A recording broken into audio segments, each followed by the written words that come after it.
معزز سامعین اکرام، السلام علیکم ورحمۃ اللہ۔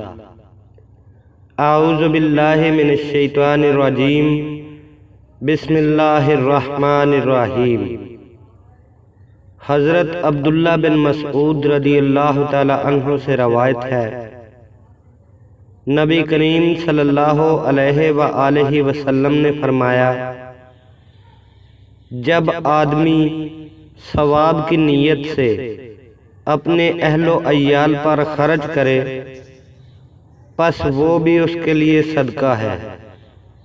صحیح بخاری حدیث نمبر 55۔ اعوذ باللہ من الشیطان الرجیم، بسم اللہ الرحمن الرحیم۔ حضرت سعد بن ابی وقاص رضی اللہ تعالی عنہ سے روایت ہے،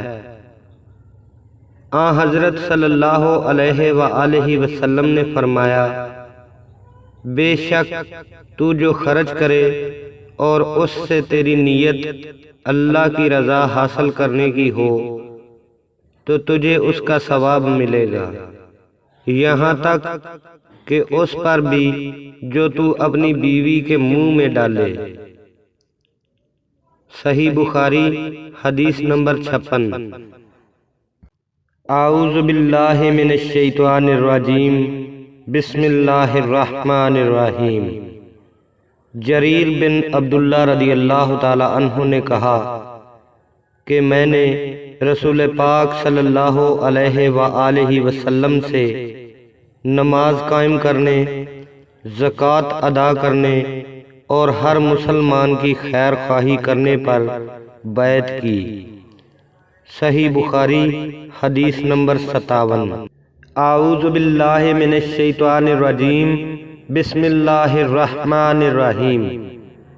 جس دن مغیرہ بن شعبہ حاکم کوفہ کا انتقال ہوا تو وہ خطبہ کے لیے کھڑے ہوئے اور اللہ کی تعریف اور خوبی بیان کی اور کہا، تم کو اکیلے اللہ کا ڈر رکھنا چاہیے، اس کا کوئی شریک نہیں، تحمل اور اطمینان سے رہنا چاہیے اس وقت تک کہ کوئی دوسرا حاکم تمہارے اوپر آئے، اور وہ ابھی آنے والا ہے۔ پھر فرمایا، اپنے مرنے والے حاکم کے لیے دعائے مغفرت کرو، کیونکہ وہ مغیرہ بھی معافی کو پسند کرتا تھا۔ پھر کہا کہ اس کے بعد تم کو معلوم ہونا چاہیے کہ میں ایک دفعہ نبی کریم صلی اللہ علیہ وآلہ وسلم کے پاس آیا اور میں نے عرض کیا کہ میں آپ صلی اللہ علیہ وآلہ وسلم سے اسلام پر بیعت کرتا ہوں۔ آپ صلی اللہ علیہ وآلہ وسلم نے مجھ سے اور مسلمانوں کی خیر خواہی کے لیے شرط کی، پس میں نے اس شرط پر آپ صلی اللہ علیہ وآلہ وسلم سے بیعت کر لی۔ اس مسجد کے رب کی قسم میں تمہارا خیر خواہ ہوں۔